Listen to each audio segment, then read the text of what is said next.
That's our whole thing. And so Christie Smith is the author of Essential: How Distributed Teams Generate Generative AI and Global Shifts Are Creating a New Human-Powered Leadership. I can't read today. And Dr. Smith she has done amazing things. She was global head of talent at Deloitte, or at Accenture. She's managing principal in the West region and leader at Deloitte. She's global vice president for inclusion and diversity at Apple. And she has written for the Wall Street Journal. She's been in the Harvard Business Review, Fortune, Forbes, CNN, you name it. And we're lucky to have her on the program today. Dr. Christie Smith, thank you. Oh, it's my pleasure. It's great to be with you both. Yes, and your book comes out next month. Correct. So this is one of our rare pre-release videos or interviews, and I'm really thrilled about that, because we can all help support you in this amazing book by getting out there and getting it next month. Oh my God, you guys are fabulous. Thank you. Thanks for the help, and it's really fun to have the opportunity to talk to you. Yeah, absolutely. And get it for your Christmas stockings, right? They can pre-order. That's right. Get it. This is a must-read for Christmas. Or New Year, right? New Year's and Christmas, right? Yeah. Oh, perfect. Here's my dad joke. It's essential. No, but well done. Well played. Love that.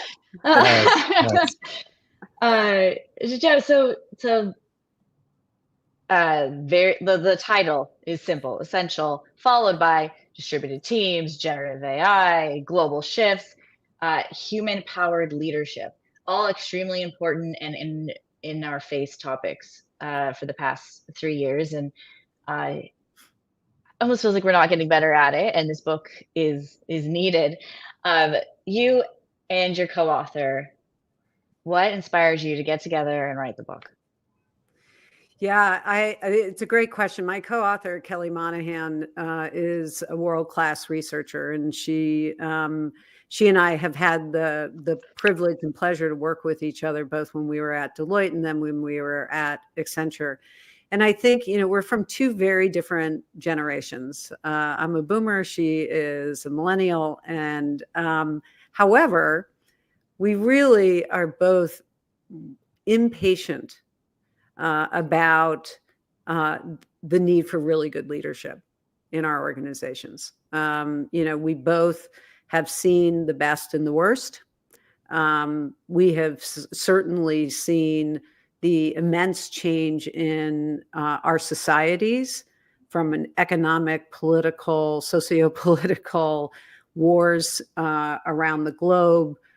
We have seen polarization in attitudes and behaviors. Leadership has just become incredibly hard. But leaders are not changing to meet this time. And so, Kelly and I thought, listen, we share this passion.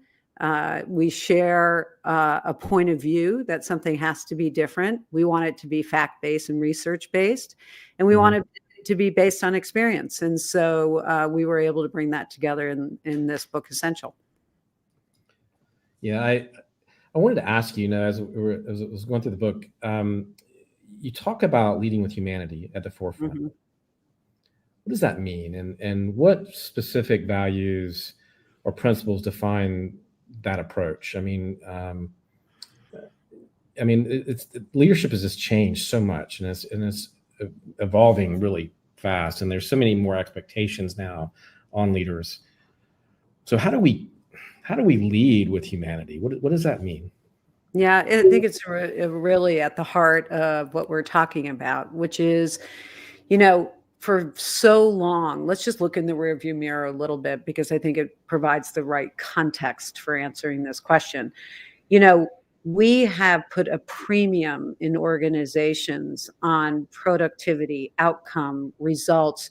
Check your humanity at the door when you're here. I want you focused on these tasks and these job requirements, et cetera, et cetera. And, a lot of people come to work with that expectation being set within their culture and by their leaders. Like, I don't care what's going on in your world. Just do the job I'm paying you for. And that's the transaction. I think that in the last several years, we have seen that be a very much of a failed strategy. People cannot come to work and divorce themselves of what's going on in their lives. And the requirement of leadership is to build culture and build connection with people by understanding the context in which they are coming to work. Now, that doesn't mean that we all have to bare our souls when we come to work, but it does mean as leaders, we need to do a couple of things. And we talk about this as emotional mature leaders. That is the shift of leadership from the mentality of it's all about me. It's all about me, my numbers, my productivity, the vacation I'm going to get because I hit my sales numbers, or what have you, whatever it is. It's no longer about you as a leader. So this need to suspend self-interest is the number one quality of emotional mature leaders. The second is insatiable curiosity. Be curious about your people. It's when I was in an inclusion and diversity role, the people would say that they were scared to talk to somebody of a different race or a different gender. And, I would say to them, well, when you go to a cocktail party, what do you say to somebody you don't know? Hey, how are you? I'm Christie. And then I'm like, why don't you do that at work? That's how simple it is. And then just start asking questions. So insatiable curiosity. And then it is this real contextual competence of trying to understand the context in which people are at work and engage in community and conversation. Yeah. It's interesting because I hear you and I'm like, okay, well, the hard part is, what do you measure as success then in that case, right? So if we've been sort of pushed to hit those numbers and be productive, does that have to change? Well, it's a false dichotomy to say that if you do one, the other won't happen, right? The fact is, the research does tell us that people who are more engaged at work, people who are happier at work, who have a sense of purpose and values, those companies can do 6x revenue and experience much higher growth. On the flip side, you think about what's the cost. So we're in the throes of a real economic crisis simply because of lost productivity due to employee disengagement. It is costing us $8.8 trillion a year globally. That's equivalent to Amazon, Microsoft, and Apple combined. You gotta be kidding me. No, right? Now, add on top of that, 322 billion lost a year due to burnout and low productivity as a result. So this is costing our economies just an unfathomable amount of money, which will result in economic crisis that we're not going to be able to make up, right? You have women who have left the workforce, and in the US, that's cost $2 trillion as a result.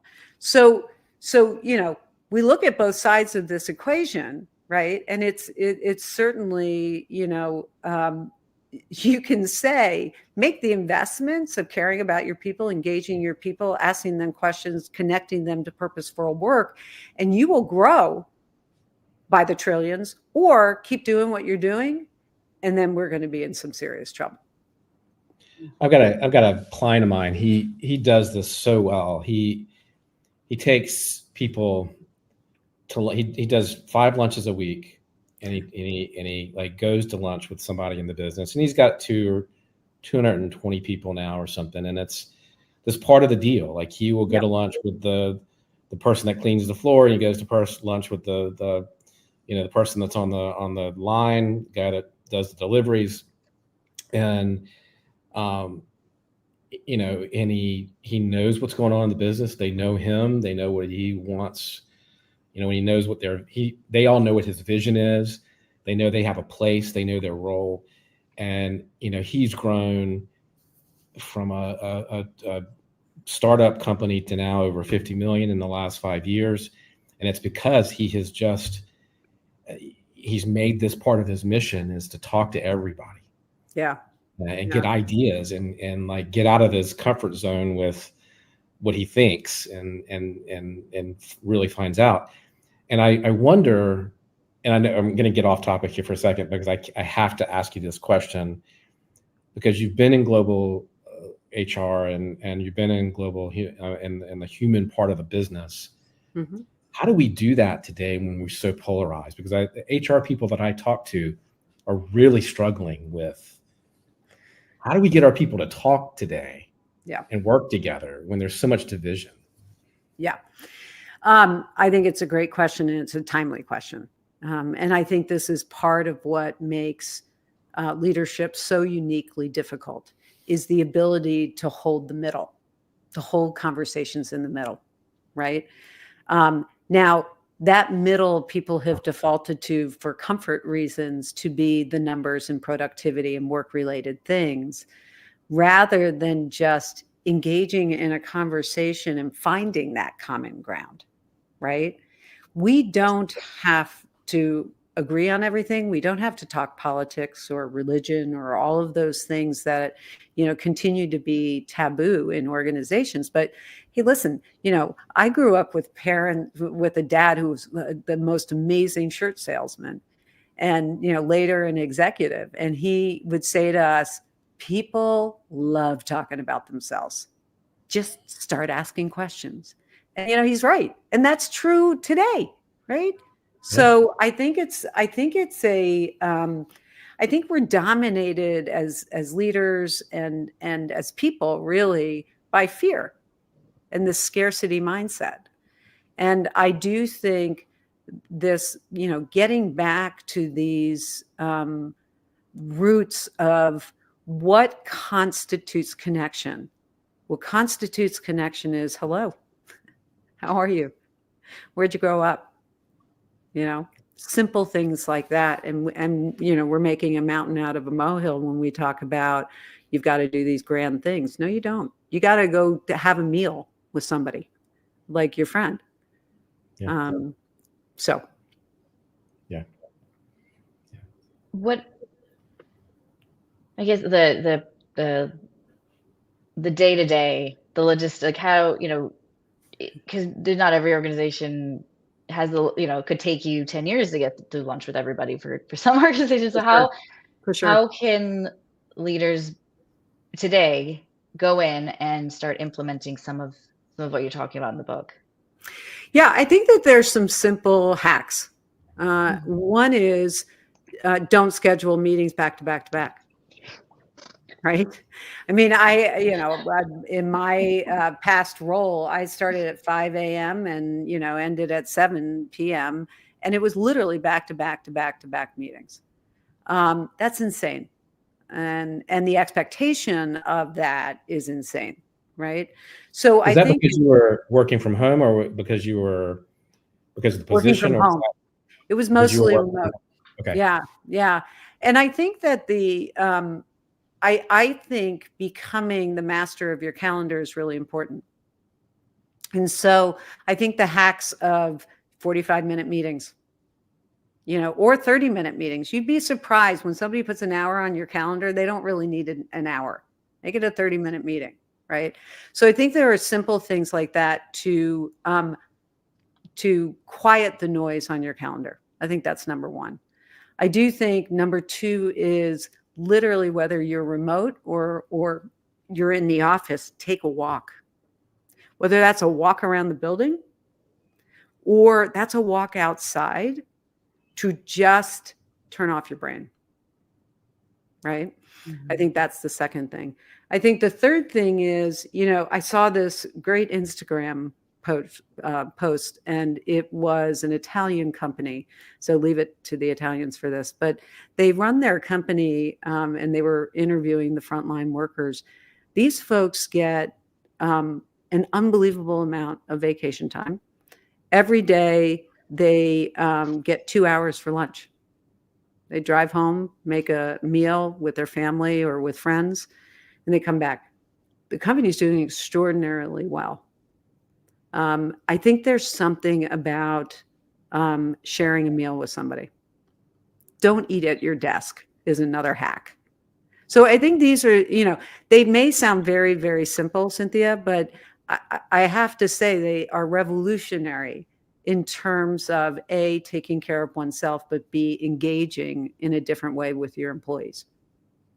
We used to do a potluck at my first company, and everybody on Friday would bring a dish, right? Yep. And I think I gained 50 pounds that year because, I mean, people would bring, banana pudding and like macaroni and cheese and like, it was ridiculous, but it brought the team. It did create cohesiveness. I think that was a reason for that company's success in a lot of ways. Yeah, I think the practical reason is, right? I mean, listen, we have to rebuild trust in our organizations, right? I mean, trust is at an all-time low in leadership. 62% of people say that they trust business as an institution. Now, that is skewed greatly by countries like Saudi Arabia and China and Russia. In the Western countries, I think that only gets as high as 53, which is where the United States sits, right? 32% of employees say that they trust their senior leaders. And then 25% of employees globally say that their leaders are even engaged. So, while these are very depressing numbers, if you think about the basis of relationships, it's built on trust. If you are sitting in your office, if you have no time to engage with people on a human level, not even to go get a cup of coffee, right? Then this trust issue is going to erode culture and it will erode productivity. As I stated earlier, we're in a crisis with regards to productivity numbers and the economic cost. So, I think simple hacks is where we start. Why younger employees, thank God for Gen Zs. I mean, I'm a Gen Z in a boomer body. And they are really challenging organizations on the why. Why do I have to sit in this chair for 8 hours a day or 9 hours or 10 hours? Those kinds of things. And they're very, reasonable questions. Very reasonable questions.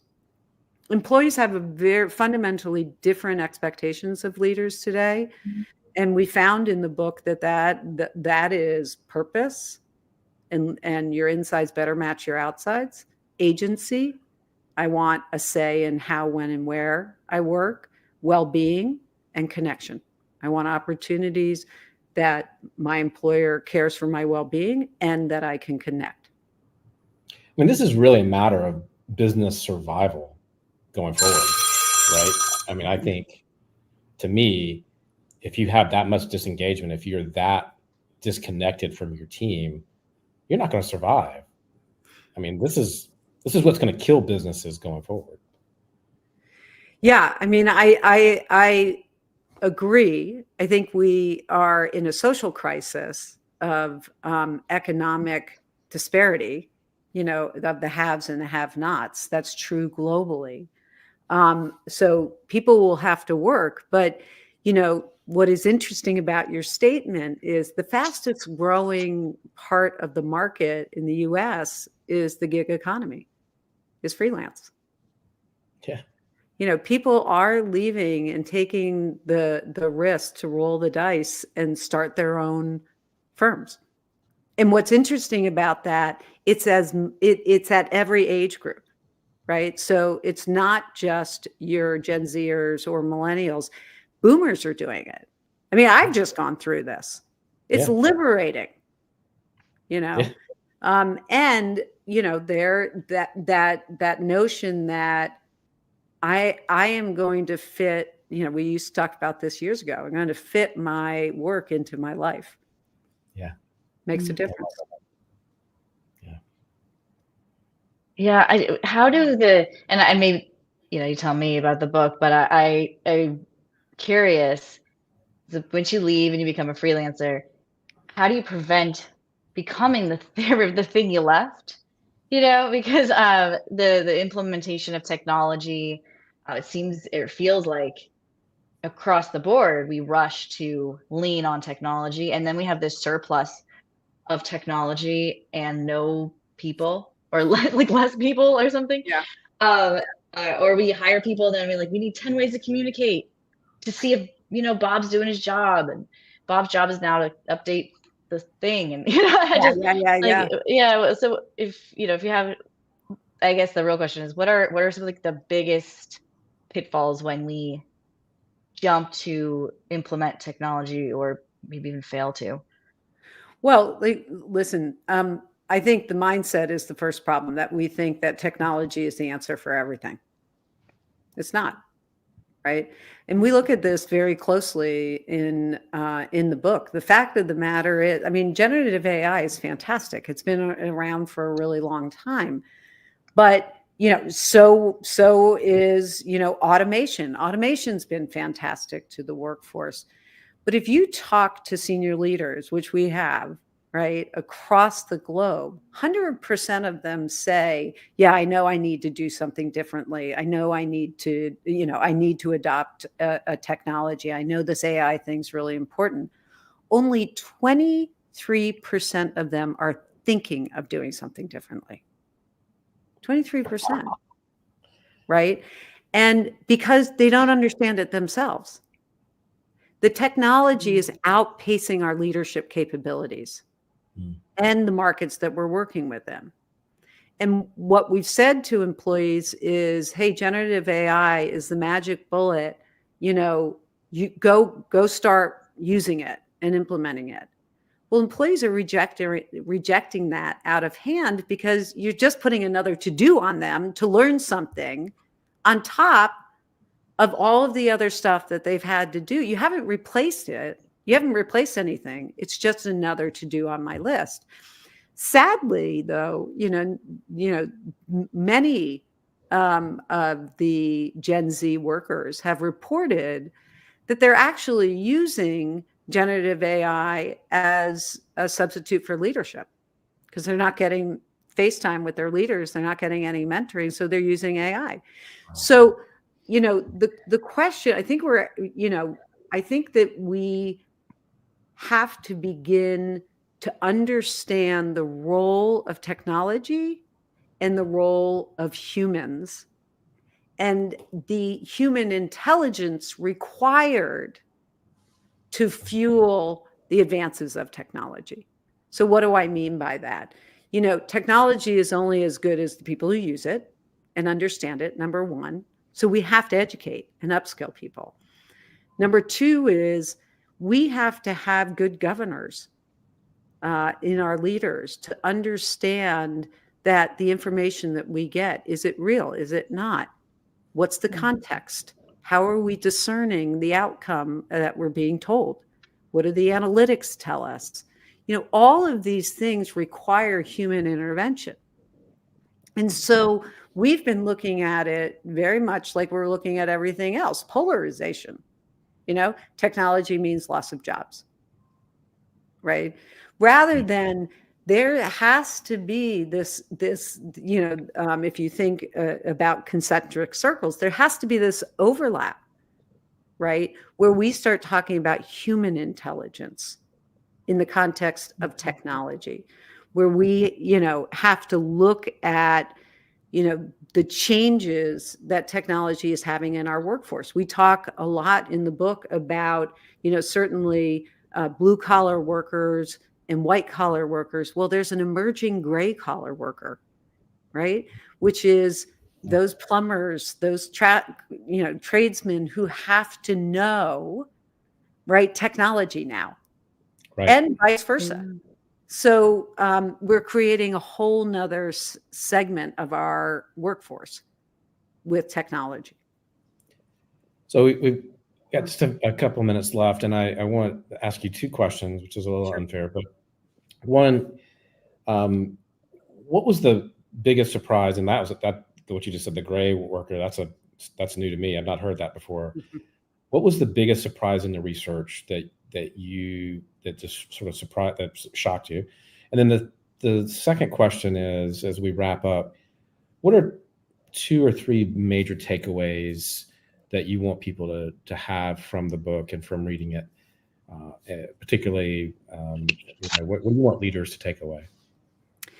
The biggest surprise from the research is just how broken the relationship between organizations, companies, leaders, and our people are.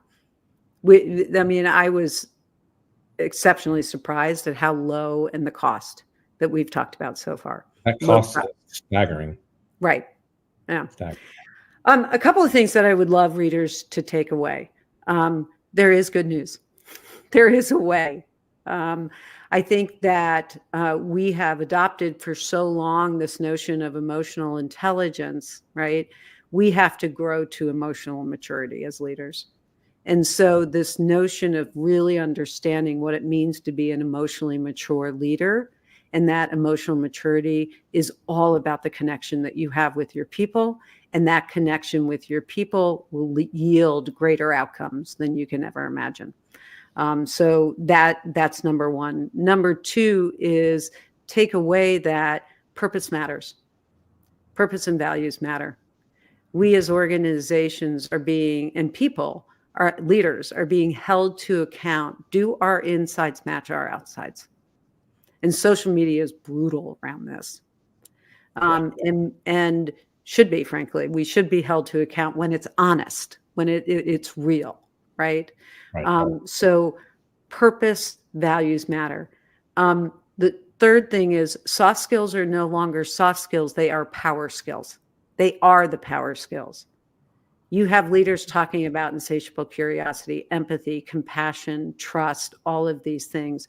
We must double down on those power skills. It doesn't mean that because you've been technically brilliant all your life in this organization that you should be a leader. We have to redefine what leadership means, and we have to define it through these power skills and emotional maturity. Love that. Yeah, I love that too. Like see people all the time outsourcing their problems. It's like, it's this guy's fault. And I'm like, so if this guy makes you bad at your job, you might not be very good at your job.